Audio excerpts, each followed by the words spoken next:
కాగజ్ నగర్ లోని ఈఎస్ఐ కాలనీలో సోమవారం మధ్యాహ్నం ఒక్కసారిగా గాలి దుమారంతో చెలరేగిన భారీ సుడిగాలి టోర్నడోను తలపించేలా నింగికెగిసిన దృశ్యం దర్శనమిచ్చింది. దీంతో అక్కడి ప్రజలు భయం, ఆశ్చర్యం వ్యక్తం చేశారు.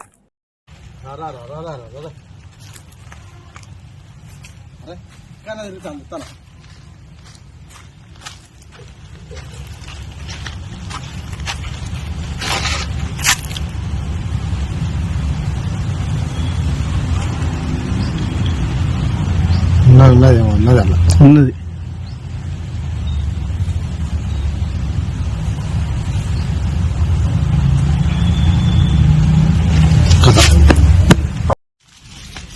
పట్టపాగదే అన్న